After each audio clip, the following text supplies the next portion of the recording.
So mga tol, halos kulang 2 linggo na nga lang po, magaganap na sana ang laban ni Gervonta Tank Davis versus Jake Paul sa isang exhibition fight na ipapalabas sa Netflix. Subalit sumabog po ang balita kanina lang na mukhang hindi na naman po matutuloy ang laban ni Tank Davis matapos pong mag-file ng lawsuit sa Miami nito lang Thursday ang kanyang ex-girlfriend. So bago na naman po itong reklamo mga tol kay Tank Davis, ayon po sa report mga tol, pumasok daw itong si Tank Davis sa lugar ng pinagtatrabahuan ng kanyang ex-girlfriend sa isang lugar daw na walang kamera. Inatake daw ito ni Tank Davis, kinaladkad at sinaktan bago daw ito pilit na palabasin sa gusali. Ang reklamo nga po ng ex-girlfriend ni Tank Davis, konektado din sa mga nakaraang insidente. Kabilang na daw dyan ang pananakal, paulit-ulit na karahasan at pagbabanta sa buhay ng ex-girlfriend nito. Kaya ngayon mga tol, mukhang nagdedelikado na naman na hindi matuloy ang laban ni Tank Davis. Pero ire-reschedule umano yan sa December. Kung sakali naman daw na hindi matuloy, naghahanap ng replacement ang promotion. Ang mga pangalan nga na lumilitaw na kapalit ni Tank Davis ay itong sina Ryan Garcia,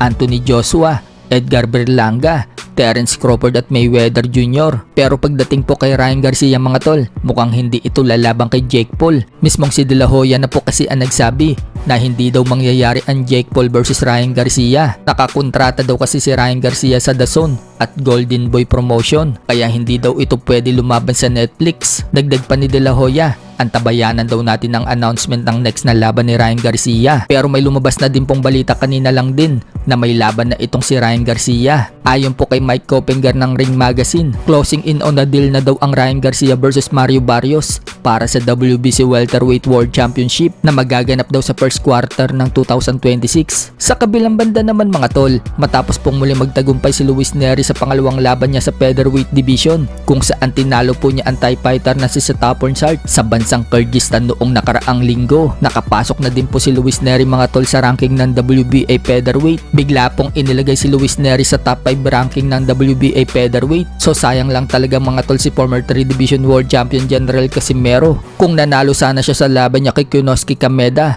baka isa din si Casimero mga tol ang nakapasok sa ranking. Pero hindi pa naman tapos si Casimero, bibigyan pa kasi ito ng isa pang pagkakataon ng promoter niya, kaya ilalaban agad si Casimero sa December 27 para makabawi ito sa unang laban at unang pagkatalo niya sa Kameda promotion. Sa iba pang balita mga tol, expected nga din po ngayon na makapasok si Yumar Marshall sa top 15 ranking sa middleweight matapos na itong masungkit ang WBC International Middleweight title nang talunin niya ang matigas na boxer ng Venezuela na si Eddie Colmenares.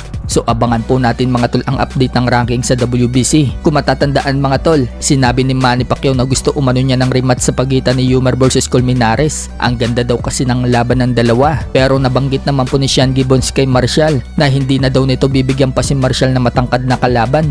Samantala, kakapasok nga lang po ng balita kanina lang, Prince Albert Pagara magbabalik na po sa ibabaw ng ring sa November 15. Lalaban ito sa bansang Thailand. Wala naman sinabi mga tol kung sino ang makakalaban ni Albert Pagara.